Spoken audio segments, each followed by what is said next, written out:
Hello everyone, എല്ലാവർക്കും AZB അക്കാഡമിയുടെ പുതിയ വീഡിയോയിലേക്ക് സ്വാഗതം. നിങ്ങളെ സുഖം വിശ്വസിക്കുന്നു.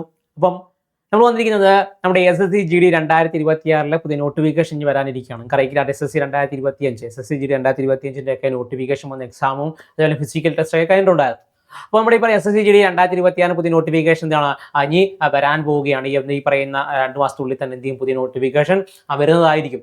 അപ്പം നമ്മൾ കഴിഞ്ഞ വീഡിയോകളിലൊക്കെ മറ്റുമായിട്ട് നമ്മൾ ഈ പറയുന്ന ഏജ് ലിമിറ്റ് എങ്ങനെയാണ്, അതേപോലെ തന്നെ ആർക്കൊക്കെ അപേക്ഷിക്കാൻ പറ്റും, അതേപോലെ തന്നെ ഫിസിക്കൽ എങ്ങനെയാണെന്നുള്ള കാര്യങ്ങൾ പറഞ്ഞപ്പം ഒരുപാട് കുട്ടികൾക്കുള്ള സംശയമായിരുന്നു ഇത്തരത്തിൽ.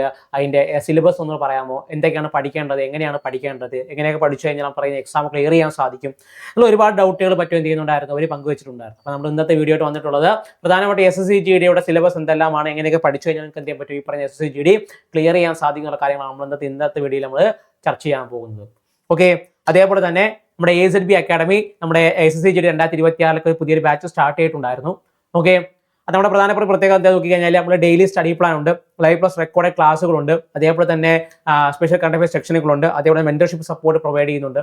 ഓക്കെ, അതിന് ഫുൾ സിലബസ് കവറേജ് നമ്മൾ പ്രൊവൈഡ് ചെയ്യുന്നത്, പ്രീവിയസ് ക്വസ്റ്റ്യൻ പ്രാക്ടീസ് സെക്ഷൻസ് ഉണ്ട്, daily class live plus record class കൂടാതെ നമ്മൾ മോക്ക് ടെസ്റ്റ് നമ്മൾ പ്രൊവൈഡ് ചെയ്യുന്നുണ്ട്. ഓക്കെ, ഡൗട്ട് ക്ലിയറിംഗ് സെക്ഷൻസ് ഒക്കെ നമ്മൾ ചെയ്യുന്നുണ്ട്, പ്രൊവൈഡ് ചെയ്യുന്നുണ്ട്. ഓക്കെ, അപ്പോൾ നിങ്ങൾക്ക് കംപ്ലീറ്റ് പാക്കേജ് നമുക്ക് വേണ്ടി പ്രൊവൈഡ് ചെയ്യുന്നത്. നമ്മുടെ SSC GD 2026 എന്ന് പറയുന്ന കോഴ്സിലേക്ക് ജോയിൻ ചെയ്യാൻ താല്പര്യമുണ്ടെങ്കിൽ നമ്മുടെ AZB അക്കാഡമിയുടെ ചാനൽ നിങ്ങൾക്ക് എന്ത് ചെയ്യാം, play store app store available ആണ്. അവിടെ നിന്ന് കയറി ഡൗൺലോഡ് ചെയ്തതിന് ശേഷം നിങ്ങൾക്ക് എന്ത് പറ്റി ഈ പറയുന്ന കോഴ്സുകൾ പർച്ചേസ് ചെയ്യാൻ സാധിക്കുന്നതാണ്.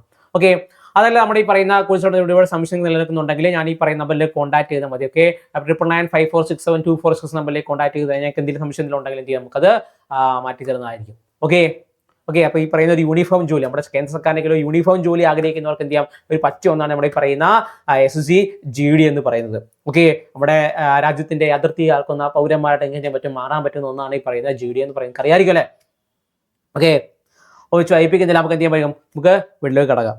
ഓക്കെ, അതേപോലെ തന്നെ ആദ്യമേ ഈ പറയുന്ന SSC GDക്ക് പഠിച്ചു തുടങ്ങുമ്പോൾ ആദ്യം പഠിക്കേണ്ട എന്താന്ന് പറഞ്ഞാൽ SSC GDയുടെ എന്താണ് ഇത്തരത്തിൽ പറഞ്ഞു കഴിഞ്ഞാൽ എന്താണ് അതിൻ്റെ ഒരു സിലബസ് ആണ് ആദ്യം ചെയ്യേണ്ടത്, മനസ്സിലാക്കേണ്ടത്. സിലബസ് ആണ് എന്ത് ചെയ്യുന്നത് ആദ്യം തന്നെ മനസ്സിലാക്കേണ്ടത്. നിങ്ങൾ നോക്കുകയാണെങ്കിൽ മനസ്സിലാക്കാൻ പറ്റുന്ന കാര്യം എന്ന് പറഞ്ഞു കഴിഞ്ഞാൽ ഈ പറയുന്ന SSC GD എന്ന് പറയുന്നത് ഒരു കമ്പ്യൂട്ടർ ബേസ്ഡ് എക്സാം ആണ്. SSC നടത്തിയ എല്ലാ എക്സാമും നടത്തുന്ന പോലെ തന്നെ ഒരു കമ്പ്യൂട്ടർ ബേസ്ഡ് എക്സാം ആണ് ചെയ്യുന്നത് SSC GDയുടെ എന്ന് പറയുന്നത്. ഓക്കെ, മൊത്തത്തിൽ ഏകദേശം ഒരു 80ഓളം ക്വസ്റ്റ്യൻസ് എന്താണ് നടത്തും. അതേപോലെ 2 മാർക്ക് എന്ത് ചെയ്യും ഓരോ ചോദ്യത്തിനും പൊതുവേ കാണാറുണ്ട്. ഓക്കെ, ഓരോ ചോദ്യത്തിനും 2 മാർക്ക് വീതം പൊതുവെ കാണാറുണ്ട്. അങ്ങനെ 4 പാർട്ടായിട്ട് നിങ്ങൾക്ക് എന്ത് ചെയ്യാൻ പറ്റും കാണാൻ സാധിക്കും. ഇതിനകത്ത് എന്താണ് ഇത്തരത്തില് ജനറൽ ഇംഗ്ലീഷ്, ഈ പറയുന്ന general intelligence and reasoning. Okay, നമ്മൾ ഈ പറയുന്ന റീസണിങ്, ഈ പറയുന്ന സീറ്റിംഗ് അറേഞ്ച്മെന്റ് ബാക്കിയൊക്കെ വരുന്ന റീസണിങ് എന്ന് പറയുന്നത് ഏകദേശം 20 ചോദ്യങ്ങൾ കാണാം. അത് മൊത്തം 40 മാർക്ക്. അത് 20 ചോദ്യങ്ങൾക്ക് 2 മാർക്ക് വീതം 40 mark. General knowledge and general awareness. Okay, ഈ പറയുന്ന കറണ്ട് അഫയേഴ്സുകളും മറ്റുള്ള ജനറൽ നോളജ് എല്ലാം കൂടെ ചേർത്താണ് ഈ പറയുന്ന general knowledge and general awareness എന്ന് പറയുന്നത്. അത് ഈ പറയുന്ന രീതിയിൽ 20 ചോദ്യങ്ങൾ കാണും. ഇതാണ് 40 മാർക്ക് ആയിരിക്കും ഉണ്ടായിരിക്കുക. എലമെന്ററി മാത്തമാറ്റിക്സ് എന്ന് പറയുന്നത് ഏറ്റവും എന്താണ് ബേസിക് ആയിട്ടുള്ള മാത്തമാറ്റിക്സ് ആണ്. ഓക്കെ, നിങ്ങൾ ഉദ്ദേശിക്കുന്ന പോലെ പ്ലസ് 2 നിങ്ങൾ പഠിച്ചാൽ പോലെ ഇന്റഗ്രേഷൻ ഡിഫറൻസിയേഷൻ ഒന്നും അല്ല വരുന്നത്. ഓക്കെ, വരുന്നതെന്ന് പറഞ്ഞാൽ ഈ പറയുന്ന ബേസിക് എലമെന്ററി മാത്തമാറ്റിക്സ് ആയിട്ടുള്ള ആവറേജ്, പ്രോഫിറ്റ് ആൻഡ് ലോസ്, പാർട്ട്ണർഷിപ്പുകൾ, അതേപോലെ തന്നെ റേഷ്യോ ആൻഡ് പ്രൊപ്പോർഷന്, അല്ലെ, സിമ്പിൾ ആൻഡ് കോമ്പൗണ്ട് ഇൻട്രസ്റ്റുകൾ എന്നീ പറയുന്ന സംവിധാനങ്ങളാണ് പൊതുവെ എന്ത് ചെയ്യുന്നത് ഇത്തരത്തില് എലമെന്ററി മാത്തമാറ്റിക്സിനകത്ത് വരുന്നത്. അത് ഈ പറയുന്ന 20 ചോദ്യങ്ങൾക്ക് ഈ പറയുന്ന 40 മാർക്കിനായിരിക്കും എന്ത് ചെയ്യുന്നത് വരുന്നത്. പിന്നെ ഇംഗ്ലീഷ് ഓർ ഹിന്ദി എന്ന് പറഞ്ഞ് കൊടുത്തിട്ടുണ്ട്. അതായത് ഈ പറയുന്ന ഇംഗ്ലീഷ് അല്ലെങ്കിൽ ഹിന്ദി ഭാഷ നോക്കിയാണെങ്കിൽ മനസ്സിലാവും. അതിൽ 20 ചോദ്യങ്ങൾ. അതായത് ഇപ്പോൾ ഇംഗ്ലീഷ് എന്ന് പറയുന്നത് ഉദ്ദേശിക്കുന്നത് കടുകട്ടി ഇംഗ്ലീഷ് ഒന്നുമല്ല. അത്യാവശ്യം പറയുന്ന വെർബും പ്രോണൗണും കുറച്ച് അറിയാവുന്ന ആൾ, ആർട്ടിക്കിൾ എങ്ങനെ ഉപയോഗിക്കണമെന്ന് അറിയാവുന്നവർ, അതേപോലെ തന്നെ കുറച്ചൊക്കെ എന്താണ് ഇത്തരത്തില് നിങ്ങൾക്ക് ഈ പറയുന്ന തെറ്റുകൾ എറർ കണ്ടെത്താൻ പറ്റുക, അതിലേതാണ് സിനോണിം ആന്റോണിം ഒക്കെ അറിയാവുന്ന ഒരാളാണെങ്കിൽ തീർച്ചയായിട്ടും നമുക്ക് ഈ പറയുന്ന ഇംഗ്ലീഷ് ക്ലിയർ ചെയ്യാൻ പറ്റും. അത് ഈ പറഞ്ഞ 20 മാർക്കിനാണ്. മൊത്തം 40 മാർക്കിനാണ് 20 ചോദ്യങ്ങളുണ്ട്. ഓക്കെ, അപ്പൊ ഇത്രയും കൂടെ നിങ്ങൾക്ക് എഴുതാനുള്ള സമയം എന്ന് പറയുന്നത് 60 മിനിറ്റ് ആണ്. ഓക്കെ, 60 മിനിറ്റിനുള്ളിൽ നിങ്ങൾ എന്ത് ചെയ്യുക, ഇത് കംപ്ലീറ്റ് ചെയ്ത് തീർക്കുക എന്നുള്ളതാണ് നിങ്ങൾ മുന്നിലെ ടാസ്ക് എന്ന് പറയുന്നത്. ഓക്കെ, ഈ പറഞ്ഞ 60 മിനിറ്റിനുള്ളിൽ ഈ ടാസ്ക് നിങ്ങൾ കംപ്ലീറ്റ് ചെയ്യുക. ഓക്കെ, അതാണ് നിങ്ങളുടെ മുന്നിലെ ഓപ്ഷൻ എന്ന് പറയുന്നത്. ഇനി ഡീറ്റെയിൽഡ് ആയിട്ട് നോക്കിക്കഴിഞ്ഞാൽ എങ്ങനെയാണ് ഓരോ ഭാഗത്തു നിന്നും ചോദ്യങ്ങൾ വരുന്നതെന്ന് എന്ത് ചെയ്യാൻ മനസ്സിലാക്കണം, അല്ലെ? അത്തരത്തിൽ മനസ്സിലാക്കിയാൽ മാത്രമേ നമുക്ക് എന്തെങ്കിലും പ്രിപ്പയർ ചെയ്യാനുള്ള സ്ട്രാറ്റജി ഉണ്ടാക്കാൻ സാധിക്കുകയുള്ളൂ. ഓക്കെ, ആദ്യമായിട്ട് ജനറൽ ഇന്റലിജൻസ് റീസണിങ് നോക്കുകയാണെങ്കിൽ analytical aptitude and ability to observe distinguish patterns with tested through questions principally on of non-verbal type. This component may include questions of analogies, similarities and differences, spatial visualization, spatial orientation, visual memory, discrimination observation, relationship concept, arithmetic reasoning and figure classification, arithmetic number series, non-verbal series, coding and decoding എന്ന് പറഞ്ഞ് കൊടുത്തിട്ടുണ്ട്. അതായത് പൊതുവെ വരുന്ന ഈ coding decoding okay ഈ പറഞ്ഞ ആൽഫബറ്റും number എല്ലാം കൂടെ കൂടിച്ചേർന്നുള്ള ഒരു കോഡ് തരും. ആ കോഡിന്റെ വാക്കുകൾ ഈ പറയുന്ന കുറെ നമ്പറുകൾ കണ്ട ശേഷം അതിന്റെ ഈ പറയുന്ന ആദ്യത്തെ 3 സീരീസ് അതിന് ശേഷം ഇപ്പം എന്ത് ചെയ്യുക നാലാമത്തെ എന്താ കണ്ടെത്തുക എന്നുള്ളത് ഇതിൽ കോഡിങ് ഡീകോഡിങ്. നോൺ വെർബൽ സീരീസുകൾ കാണും. ഓക്കെ ഒരു വാക്കിന് പകരമായിട്ട് മറ്റെന്തെങ്കിലും ഉപയോഗിച്ചുകൊണ്ട് കോഡുകൾ നിർമ്മിച്ചതിന് ശേഷം അത്തരത്തിലുള്ള നോൺ വെർബൽ സീരീസുകൾ കാണും. അരിത്തമെറ്റിക്കൽ നമ്പർ സീരീസുകൾ കാണും. അതായത് ഈ പറയുന്ന കൂട്ടി പോകുന്ന ഗുണിച്ചു പോകുന്ന പറയുന്ന സംഖ്യാ ശ്രേണികളുണ്ടല്ലോ അതാണ് അരിത്തമെറ്റിക്കൽ സീരീസുകൾ പറയുന്നത്.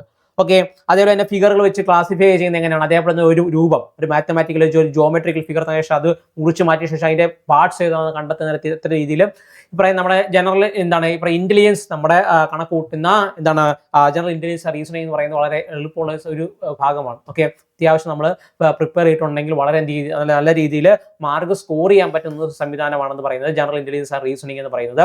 പാറ്റേൺ കണ്ടെത്തുന്ന ഒരു ബുദ്ധിമുട്ട് മാത്രമേ നമ്മുടെ മുന്നിലുള്ളൂ എന്നുള്ളതാണ്. ഓക്കെ പാറ്റേൺ എങ്ങനെയായിരിക്കും ഈ പറഞ്ഞ കോഡിനൊക്കെ എന്താണ് ട്രിക്ക് എന്താണെന്ന് മനസ്സിലാക്കാൻ മാത്രമേ ഒരു ചെറിയൊരു ബുദ്ധിമുട്ടുള്ളൂ. അത് നിങ്ങൾ പ്രാക്ടീസിലൂടെയാണ് എന്ത് ചെയ്യുന്നത് നിങ്ങൾക്ക് അത് കൈവരിക്കുന്നത്. ഓക്കെ അത് general knowledge and general awareness നോക്കിയാണ് questions will also be designed to test knowledge of current events such matters everyday observations experience in scientific aspect എന്ന് പറഞ്ഞ് കൊടുത്തിട്ടുണ്ട്. അതായത് പ്രധാനമായിട്ടും നമ്മുടെ നിത്യജീവിതത്തിൽ നടക്കുന്ന കാര്യങ്ങൾ പ്രധാനമായിട്ട് നമ്മൾ ഈ പറയുന്ന കറണ്ട് അഫയേഴ്സുകൾ ഓക്കെ ഇപ്പോൾ പറയുന്ന നാഷണൽ ഇന്റർനാഷണൽ പൊളിറ്റിക്കൽ ന്യൂസുകൾ, സയൻസ്, അതേപോലെ തന്നെ ടെക്നോളജി വിഭാഗത്തിൽ പെടുന്നത്, ഡിഫൻസ്, അതേപോലെ തന്നെ എക്കണോമിയായിട്ട് ബന്ധപ്പെട്ട ഏതാണ് ഇതേപോലെ മെഡിക്കൽ, അതേപോലെ തന്നെ സയൻസ് ആയിട്ട് ബന്ധപ്പെട്ട കാര്യങ്ങൾ അല്ലെ പറയുന്ന അതാണ് ഇത്തരത്തിൽ സ്പേസ്, അതേപോലെ ടെക്നോളജിയോട് ബന്ധപ്പെട്ട കാര്യങ്ങൾ അല്ലെ, അതുപോലെ സാഹിത്യം അല്ലെങ്കിൽ ബുക്സുമായിട്ട് ബന്ധപ്പെട്ട കാര്യങ്ങൾ, അത്തരത്തിലുള്ള കാര്യങ്ങൾ അല്ലെങ്കിൽ ഹിസ്റ്റോറിക്കൽ ഫിഗേഴ്സുമായിട്ട് ബന്ധപ്പെട്ട കാര്യങ്ങൾ, ഇത്തരത്തിലുള്ള കാര്യങ്ങളൊക്കെ എന്ത് ചെയ്യുക, ഇലക്ഷന് പൊളിറ്റിക്സുമായിട്ട് ബന്ധപ്പെട്ട കാര്യങ്ങൾ, ബഡ്ജറ്റുമായിട്ട് ബന്ധപ്പെട്ട കാര്യങ്ങളൊക്കെ എന്ത് ചെയ്യുക, അതാണ് ഈ പറയുന്ന കറണ്ട് അഫയേഴ്സ് ജനറൽ നോളജ് എന്ന് പറയുന്നത്. ഓക്കെ ഇന്ത്യയിലെ ഏറ്റവും വലുത്, ഇന്ത്യയിലെ ഏറ്റവും ചെറുത്, ലോകത്തെ ഏറ്റവും വലുത്, ലോകത്തെ ഏറ്റവും ചെറുത്, ഇങ്ങനെ ഇത്തരത്തിലുള്ള ചോദ്യങ്ങളൊക്കെ ഉണ്ടല്ലോ, ഇതെല്ലാം പറയുന്നത് ജനറൽ അവയർനെസ്സിനകത്താണ് വരുന്നത്.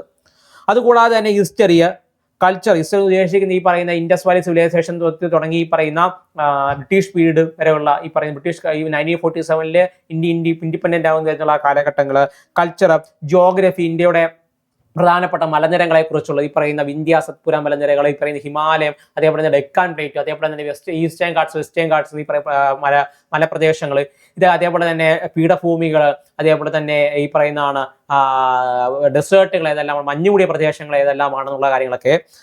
എക്കണോമിക് സയൻസുകൾ, ജനറൽ പൊളിറ്റി ഇന്ത്യൻ കോൺസ്റ്റിറ്റ്യൂഷന് ബന്ധപ്പെട്ട സംവിധാനങ്ങൾ, ഇന്ത്യൻ കോൺസ്റ്റിറ്റ്യൂഷൻ, സയന്റിഫിക് റിസർച്ച്, സയൻസോട് ബന്ധപ്പെട്ട കാര്യങ്ങൾ, അത്തരം ചോദ്യങ്ങളാണ് പ്രധാനമായിട്ട് ഈ പറയുന്നത് general knowledge and general awareness എന്ന് പറയുന്ന ടോപ്പിക്കിൽ നിന്ന് ചോദിക്കുന്നത്. ഓക്കെ മനസ്സിലായോ?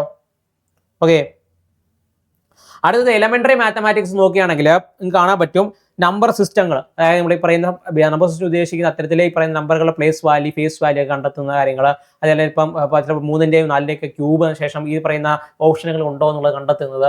ഓക്കെ ഇപ്പൊ 4/4 ആയിരിക്കും, 5/7 ഒക്കെ ആയിരിക്കും ഈ പറയുന്ന തന്നിരിക്കുന്ന ഓപ്ഷനുകൾ ഈ പറയുന്ന അതിന്റെ ക്യൂബ് ഉണ്ടോ അല്ലെങ്കിൽ സ്ക്വയർ ഉണ്ടോ കണ്ടെത്തുന്ന ചില ചോദ്യങ്ങൾ. അതേപോലെ തന്നെ ഹോൾ നമ്പേഴ്സ്, ഡെസിമൽ ഫ്രാക്ഷൻ ബന്ധപ്പെട്ടത്, അതേപോലെ ഫണ്ടമെന്റൽ അരിത്തമെറ്റിക്കൽ ഓപ്പറേഷൻ സിംപ്ലിഫിക്കേഷൻ പോലുള്ള സംവിധാനങ്ങൾ, അതേപോലെ തന്നെ എന്താണ് പെർസെൻറ്റേജ്, ഓക്കെ അംശബന്ധമായിട്ട് ബന്ധപ്പെട്ട റേഷ്യോ, പ്രൊപ്പോർഷൻ, ആവറേജ് കണ്ടെത്താൻ, ഇൻട്രസ്റ്റ് അതൊക്കെ, അതേപോലെ തന്നെ പ്രോഫിറ്റ്, അതായത് ഇൻട്രസ്റ്റ് ഉദ്ദേശിച്ചത് സിമ്പിൾ ആൻഡ് കോമ്പൗണ്ട് ഇൻട്രസ്റ്റ് ആണ്, അതായത് ഇപ്പോൾ കൂട്ടുപലിശയും അതേപോലെ എന്താണ് സാധാരണ പലിശയും കൂട്ടുപലിശയൊക്കെ ഉണ്ടല്ലോ, അതിന്റെ സിമ്പിൾ ആൻഡ് കോമ്പൗണ്ട് ഇൻട്രസ്റ്റുകൾ, പ്രോഫിറ്റ് ആൻഡ് ലോസ്, ഡിസ്കൗണ്ട്, മെൻസുറേഷന്, സമയവും ദൂരം, അതായത് time and distance, ratio and time and work എന്നീ ഈ പറയുന്ന ജോലിയും സമയവും ബന്ധപ്പെട്ട ചോദ്യങ്ങളൊക്കെയാണ് പൊതുവെ വരുന്നത്. അതായത് ഈ പറയുന്ന ബേസിക് എലമെന്ററി മാത്തമാറ്റിക്സ് നോളജ് ഉള്ള വ്യക്തിക്ക് എന്തായാലും തീർച്ചയായിട്ടും എന്ത് ചെയ്യാൻ പറ്റും, നമുക്ക് എന്ത് ചെയ്യാൻ പറ്റും, ഇത് ക്ലിയർ ചെയ്യാൻ സാധിക്കും എന്നുള്ളതാണ്. അതിനകത്ത് നിങ്ങൾ പ്രാക്ടീസ് ചെയ്യാന്നുള്ളതാണ്. കണക്കൊക്കെ ചെയ്യാന്ന് വെച്ചാൽ ഈ പറയുന്ന രീതിയിൽ ആദ്യമേ കോൺസെപ്റ്റ് മനസ്സിലാക്കണം. മാത്തമാറ്റിക്സിന്റെ കാര്യമൊക്കെ പറയുകയാണെങ്കിൽ ആദ്യം തന്നെ ബേസിക് കാര്യങ്ങൾ മനസ്സിലാക്കിയതിനു ശേഷം മാത്രമേ മാത്തമാറ്റിക്സിൽ കിടക്കാവൂ. എല്ലാവരും ചെയ്യുന്ന ഒരു കാര്യം എന്ന് പറഞ്ഞാൽ ആദ്യം തന്നെ കുറച്ച് ഇക്വേഷൻ 2-3 ഇക്വേഷൻ പഠിച്ചു വെച്ചതിന് ശേഷം എന്ത് ചെയ്യും, ആദ്യം തന്നെ എടുത്ത് പ്രീവിയസ് ചോദ്യങ്ങൾ എടുത്ത് ചെയ്യാൻ നിൽക്കുന്ന സമയത്ത് നിങ്ങൾ ചെയ്യാൻ പറ്റാതെ വളരെ എന്ത് ചെയ്യാം വിഷമം അനുഭവപ്പെടുകയും നിങ്ങൾ എന്ത് ചെയ്യും മാത്തമാറ്റിക്സ് മാറ്റി വെക്കുകയും ചെയ്യുന്ന ഒരു പ്രവണത കാണാറുണ്ട്. അങ്ങനെയല്ല ചെയ്യേണ്ടത്. ആദ്യമായിട്ട് അതിന്റെ കോൺസെപ്റ്റുകൾ എന്താണെന്ന് മനസ്സിലാക്കുക, ചെറിയ കണക്കുകൾ ആദ്യമേ ചെയ്തു നോക്കുക, അതിൽ നിന്ന് മനസ്സിലായില്ലെങ്കിൽ പിന്നെ ചെയ്ത് എന്ത് ചെയ്യുക, പരിവപ്പെടുക. ഏറ്റവും ചെറിയ ബേസിക് ഇക്വേഷൻസ്, ബേസിക് ഈ പറയുന്ന അരിത്തമെറ്റിക് ഓപ്പറേഷൻസ് പഠിച്ച ശേഷം എന്ത് ചെയ്യുക, മുന്നോട്ട് പോവുക. ആ കോൺസെപ്റ്റുകൾ മനസ്സിലാക്കി പോയി കഴിഞ്ഞാൽ ടൈം കൺസ്യൂം ചെയ്യുന്നത് കുറയുന്നുള്ളതാണ്. ഓക്കെ, ഇക്വേഷൻസ് പഠിച്ചു കഴിഞ്ഞാൽ കൂടുതൽ ഇക്വേഷൻസ് പഠിച്ചു വെക്കണം, പഠിക്കലെന്നല്ല, പഠിച്ചു വെച്ച ശേഷം കോൺസെപ്റ്റുകൾ മനസ്സിലാക്കി കഴിഞ്ഞാൽ പെട്ടെന്ന് എന്ത് ചെയ്യാൻ പറ്റും, ഈ പറയുന്ന ഈ കുറെ ക്വസ്റ്റ്യൻസ് ഒക്കെ പെട്ടെന്ന് ചെയ്യാൻ പറ്റും. ഇംഗ്ലീഷ് ഹിന്ദി നോക്കുകയാണെങ്കിൽ basic English Hindi Inter basic comprehension is needed എന്നുള്ളതാണ്. അതായത് പറയുന്ന ഇംഗ്ലീഷ് ഭാഷയിൽ അത്യാവശ്യം നല്ല പരിജ്ഞാനം വേണം, വെർബുകളെ കുറിച്ച്, അതായത് ഈ പറയുന്ന എയും ധായും ഒക്കെ എങ്ങനെ എവിടെയൊക്കെ യൂസ് ചെയ്യണം എന്നുള്ളത്, ആർട്ടിക്കിളുകളെ കുറിച്ചുള്ളത്, അതേപോലെ തന്നെ സിനോണിം ആൻഡ് ആന്റോണിംസ് ഒക്കെ എങ്ങനെ ഉപയോഗിക്കണം എന്നുള്ളത്, അല്ലെ അതിന്റെ കലയിൽ എങ്ങനെയാണ് അത് കൊടുക്കേണ്ടതെന്നുള്ളത്, അല്ലെ അത്ര ഗ്രാമാറ്റിക്കൽ ഒരു സംവിധാനം എറർ വന്നു കഴിഞ്ഞാൽ എങ്ങനെ മാറ്റണം എന്നുള്ളത്, ഒരു പാരഗ്രാഫ് വന്നു അതിനകത്ത് എങ്ങനെ ഉത്തരം കണ്ടെത്തേണ്ടതെന്നുള്ളത്, അല്ലെ മനസ്സിലാവുന്നുണ്ടോ? ഓക്കെ, അതായത് ആന്റണിയും സിനോണിയും മനസ്സിലാക്കുന്നതൊക്കെ എന്താണ്, ഇത്തരത്തിൽ ഇംഗ്ലീഷ് ഭാഷയോട് ബന്ധപ്പെട്ടതാണ്. ഓക്കെ, ഇതെന്ന് പറയുന്നത് ഡെയിലി ന്യൂസ് പേപ്പേഴ്സ് വായിക്കുക എന്നുള്ളതാണ്. പ്രധാനമായിട്ടും ഞാൻ നിങ്ങൾക്ക് റെക്കമെൻഡ് ചെയ്യുന്നത് പറഞ്ഞാൽ ഈ പറയുന്ന the Hindu, okay, the Hindu പോലത്തെ ന്യൂസ് പേപ്പേഴ്സ് നിങ്ങൾക്ക് വളരെയധികം വളരെ ഉപകാരപ്പെടുന്നതായിരിക്കും. ഹിന്ദു ന്യൂസ് പേപ്പർ, അതേപോലെ ഇപ്പൊ ടൈംസ് ഓഫ് ഇന്ത്യ, ഓക്കെ, അതേപോലെ ഇന്ത്യൻ എക്സ്പ്രസ് പോലെ പത്രങ്ങളൊക്കെയാണ് ഈ പറയുന്ന ഇംഗ്ലീഷ് നോളജ് കൂട്ടാൻ പറ്റുന്ന ഏറ്റവും നല്ല പത്രങ്ങൾ ഒന്നാണ് ഈ പറയുന്ന ഇംഗ്ലീഷ് ന്യൂസ് പേപ്പേഴ്സ് എന്ന് പറയുന്നത്. ഇംഗ്ലീഷ് വാർത്തകൾ കാണുന്നതൊക്കെ ഇന്ത്യ ഒരുപാട് സഹായിക്കും. ഓക്കെ ഓക്കെ മനസ്സിലായല്ലോ. അതേപോലെ തന്നെ പരീക്ഷയ്ക്ക് തയ്യാറെടുക്കുന്ന സുഹൃത്തുക്കൾ, 2026 GDക്ക് തയ്യാറെടുക്കുന്ന സുഹൃത്തുക്കൾ പ്രധാനമായിട്ടും ചെയ്യണമെന്ന് വെച്ചാൽ സ്റ്റഡി പ്ലാൻ ഉണ്ടാക്കുക എന്നുള്ളതാണ്. സ്റ്റഡി പ്ലാനകത്ത് പ്രധാനമായിട്ടും നോക്കേണ്ടതെന്ന് വെച്ചാൽ പ്രീവിയസ് ക്വസ്റ്റ്യൻ പ്രാക്ടീസുകൾ പേപ്പേഴ്സ് നിങ്ങൾ ചെയ്യുന്നുണ്ടോ എന്നുള്ളതാണ്. ഓക്കെ, അതേപോലെ മോക്ക് ടെസ്റ്റുകൾ ചെയ്യുക. അതേപോലെ തന്നെ ആദ്യം തന്നെ എല്ലായിടത്തും പഠിക്കാൻ നിൽക്കരുത്. ആദ്യമായിട്ട് ഓരോന്നിനും ഓക്കെ നിങ്ങൾ ഏറ്റവും നല്ല രീതിയിൽ പഠിക്കുന്ന ഏതാണെന്ന് നോക്കുക. ആദ്യം നിങ്ങൾ ഏറ്റവും കൂട്ടി, ചിലപ്പോൾ ചിലരൊക്കെ മാത്തമാറ്റിക്സ് ആയിരിക്കും ഏറ്റവും നല്ല രീതിയിൽ നിങ്ങൾ തിളങ്ങി നിൽക്കും, ചിലരൊക്കെ ജനറൽ നോളജിലായിരിക്കും ചിലപ്പോൾ തിളങ്ങി നിൽക്കും, ചിലർ ഈ പറയുന്ന മാത്തമാറ്റിക്സ് ജനറൽ നോളജും അല്ല, ചിലരൊക്കെ ഏറ്റവും കൂടുതൽ അറിയാവുന്നത് ഈ പറയുന്ന ജനറൽ ഇന്റലിജൻസ് ആയിരിക്കും, അല്ലെ ഈ പറയുന്ന മാത്തമാറ്റിക്കൽ ഫിഗേഴ്സ് ആയിരിക്കും പെട്ടെന്ന് മെമ്മറി നിൽക്കുന്ന ആളുകളൊക്കെ. പെട്ടെന്ന് ഒരു ഫിഗർ കണ്ടു കഴിഞ്ഞാൽ അതിന്റെ അടുത്ത ഫിഗർ എന്താണെന്നുള്ളത് പെട്ടെന്ന് മനസ്സിൽ വരുന്ന ആളുകളൊക്കെ കാണും. അവർക്ക് ഈ പറയുന്ന മാത്തമാറ്റിക്സും ജനറൽ നോളജൊക്കെ പെട്ടെന്ന് മനസ്സിലായെന്ന് വരില്ല. ഓക്കെ മനസ്സിലാവുന്നുണ്ടോ? അപ്പൊ അത്രയുള്ളവർക്ക് ആ രീതി നിങ്ങളുടെ ഈ പറയുന്ന നിങ്ങളുടെ സ്ട്രാറ്റജി മെയിൻറ്റെയിൻ ചെയ്തെടുക്കുക എന്നുള്ളത്, അല്ലെങ്കിൽ ഫോം ചെയ്തെടുക്കുക എന്നുള്ളതാണ്. ഓക്കെ, അതുപോലെ തന്നെ ഇംഗ്ലീഷ് നിങ്ങൾക്ക് നല്ലതെങ്കിൽ ഇംഗ്ലീഷ് എന്ത് ചെയ്യുക, ആദ്യമേ അതിനെ പറ്റി ആദ്യം എന്ത് ചെയ്യാം, നല്ല രീതിയിൽ ഒരു പ്ലാൻ ഉണ്ടാക്കിയെടുക്കുക. ഇന്ന ദിവസം ഇന്ന രീതിയിൽ ഞാൻ പഠിക്കും, ഒരു ദിവസം 3 അല്ലെങ്കിൽ 4 മണിക്കൂർ ഞാൻ എന്ത് ഇതിനു വേണ്ടി മാറ്റി വെക്കും. ഓക്കെ, 4 മണിക്കൂർ മാറ്റി വെച്ചാൽ വെറുതെ പഠിക്കരുത്, ഒരു ടൈം പീരീഡ് മനസ്സിലാക്കി വെച്ച് ആദ്യമേ ഒരു കോൺസെപ്റ്റ് പഠിക്കുക. കോൺസെപ്റ്റ് പഠിച്ചതിന് ശേഷം അത് മനസ്സിലായെന്ന് വിചാരിച്ചാൽ അതുവഴി വന്നപ്പോൾ ചോദ്യം ചെയ്ത് നോക്കുക. ഓക്കെ, അതിനുശേഷം എന്ത് ചെയ്യുക, മോക്ക് ടെസ്റ്റുകൾ നിങ്ങൾ ചെയ്യാൻ പറ്റുന്ന ഏറ്റവും കൂടുതൽ മോക്ക് ടെസ്റ്റ് എത്ര പറ്റുന്ന അത്രയും നിങ്ങൾ ചെയ്ത് വെക്കുക. പ്രീവിയസ് ക്വസ്റ്റ്യൻസ് തീർച്ചയായിട്ടും എന്ത് ചെയ്യാം, എഴുതി പഠിക്കുക എന്നുള്ളതാണ് നിങ്ങളുടെ മുന്നിലെ ഒരു വലിയൊരു പോംവഴി എന്ന് പറയുന്നത്. ഓക്കെ, അല്ലാതെ നിങ്ങൾ ഈ കോൺസെപ്റ്റിൽ മാത്രം പഠിച്ചുകൊണ്ട് മാത്രം ഇതിന്റെ എക്സാം ഒരിക്കലും ക്ലിയർ ചെയ്യാൻ സാധിക്കില്ല. ഓക്കെ ഓക്കെ അതേപോലെ ഞാൻ പറഞ്ഞ നമ്മുടെ ഈ പറഞ്ഞ SSC 2026 നമ്മൾ AZB അക്കാഡമി ഒരു പുതിയ കോഴ്സ് ലോഞ്ച് ചെയ്തിട്ടുണ്ടായിരുന്നു. ഓക്കെ, ഈ കോഴ്സിൽ നമ്മൾ പ്രധാനമായിട്ട് പറഞ്ഞ ഇത്തരത്തിൽ മോക്ക് ടെസ്റ്റുകൾ, പ്രീവിയസ് ക്വസ്റ്റ്യൻ പ്രാക്ടീസ് സെക്ഷൻസ് ഒക്കെ നിങ്ങൾക്ക് പ്രൊവൈഡ് ചെയ്യുന്നുണ്ട്. അത് കൂടാതെ തന്നെ NCERT സിലബസ് ഒക്കെ നമ്മൾ എന്ത് ചെയ്യുന്നുണ്ട്, ഫുൾ ആയിട്ട് നിങ്ങൾക്ക് കവർ ചെയ്ത് തരുന്നുണ്ട്. ഓക്കെ, കംപ്ലീറ്റ് സിലബസ് കവറേജ് ആണ് നിങ്ങൾക്ക് പ്രൊവൈഡ് ചെയ്യുന്നത്. ഞാൻ പറഞ്ഞ പോലെ തന്നെ നമ്മൾ ഇതിനകത്ത് കോഴ്സ് ജോയിൻ ചെയ്ത് കഴിഞ്ഞാൽ നിങ്ങൾ എന്ത് ചെയ്യും, പരീക്ഷയ്ക്ക് വേണ്ടി എപ്പോഴും സെറ്റാക്കി വിടുന്നതായിരിക്കും. ഓക്കെ, നിങ്ങൾ എന്ത് ചെയ്യുക, അപ്പോൾ എക്സാമിനെ കുറിച്ച് നിങ്ങൾ ചിന്തിക്കുകയേ വേണ്ട. ഓക്കെ, നിങ്ങൾ എന്ത് ആ രീതിയിൽ നിങ്ങൾ എന്ത് ചെയ്യും, പ്രിപ്പയർ ചെയ്തായിരിക്കും നമ്മൾ എന്ത് ചെയ്യുന്നത്, നിങ്ങളെ വിടുന്നതെന്ന് പറയുന്നത്. ഓക്കെ ഓക്കെ അതേപോലെ തന്നെ നിങ്ങൾ എന്ത് ചെയ്യുക, നമ്മുടെ ഈ പറഞ്ഞ കോഴ്സ് ജോയിൻ ചെയ്യാൻ താല്പര്യമുണ്ടെങ്കിൽ പറഞ്ഞ AZB അക്കാഡമിയുടെ ആപ്പ് ഡൗൺലോഡ് ചെയ്തതിനു ശേഷം ഈ കോഴ്സ് പർച്ചേസ് ചെയ്യാവുന്നതാണ്. അല്ലെങ്കിൽ ഞാൻ ഈ പറഞ്ഞ പോലെ തന്നെ 9995467246 നമ്പറിലേക്ക് കോൺടാക്ട് ചെയ്ത് കഴിഞ്ഞാൽ ഇതിന് സംശയം എന്തെങ്കിലും ഉണ്ടെങ്കിൽ നിങ്ങൾക്ക് നമ്മളെ കോൺടാക്ട് ചെയ്യാൻ സാധിക്കുന്നതാണ്. അതേപോലെ തന്നെ നമ്മുടെ പുതിയ അപ്ഡേറ്റുകൾക്ക്, പുതിയ നോട്ടിഫിക്കേഷൻ അപ്ഡേറ്റുകൾ നിങ്ങൾക്ക് പറയുന്ന AZB അക്കാഡമി ടെലിഗ്രാം ഗ്രൂപ്പിന്റെ ലിങ്ക് താഴെ കൊടുത്തിട്ടുണ്ട്. നിങ്ങൾക്ക് എന്ത് അവിടെ നിന്ന് കയറിയും പറയുന്ന പുതിയ നോട്ടിഫിക്കേഷൻ മറ്റും എന്ത് ചെയ്യാൻ പറ്റും, അറിയാൻ സാധിക്കുന്നത്. അതേപോലെ തന്നെ ഇതിൽ സജഷൻസോ എന്തെങ്കിലും ഈ പറയുന്ന ഡൗട്ടോ എന്തെങ്കിലും ഉണ്ടെങ്കിൽ തൊട്ടതായിട്ട് ഗൂഗിൾ ഫോമിൽ ലിങ്ക് കൊടുത്തിട്ടുണ്ട്. നിങ്ങൾക്ക് അവിടെ നിന്ന് കയറി കഴിഞ്ഞാൽ എന്ത് ചെയ്യാൻ പറ്റും, ഈ പറയുന്ന എന്തെങ്കിലും ഡൗട്ടോ എന്തെങ്കിലും ഉണ്ടെങ്കിൽ നമ്മൾ എന്ത് ചെയ്യുക, തന്നു കഴിഞ്ഞാൽ തീർച്ചയായിട്ടും ഉത്തരം നൽകുന്നതായിരിക്കും. ഓക്കെ ഓക്കെ അപ്പോൾ ഞാൻ പറഞ്ഞ പോലെ തന്നെ ഒരു പ്ലാൻ നിങ്ങൾ എന്ത് ചെയ്യുക, ആദ്യമേ ഫോളോ ചെയ്യുക എന്നുള്ളതാണ്. ഒരു പ്ലാൻ എന്ത് ചെയ്യുക, നിങ്ങൾ ആദ്യമേ മനസ്സിലാക്കി വെച്ചുകൊണ്ട് എന്ത് ചെയ്യുക, പഠിച്ച് മുന്നോട്ട് വരിക എന്നുള്ളതാണ്. ഇപ്പോൾ പ്ലാൻ അനുസരിച്ച് ഓരോ ദിവസം എങ്ങനെയൊക്കെ പഠിക്കണമെന്ന് മനസ്സിലാക്കി ബേസിക് പഠിച്ചതിന് ശേഷം മാത്രം എന്ത് അഡ്വാൻസിലേക്ക് പോവുക. ഓക്കെ, ആദ്യം തന്നെ എടുത്ത അഡ്വാൻസ് ചെയ്യാൻ നിൽക്കരുത്.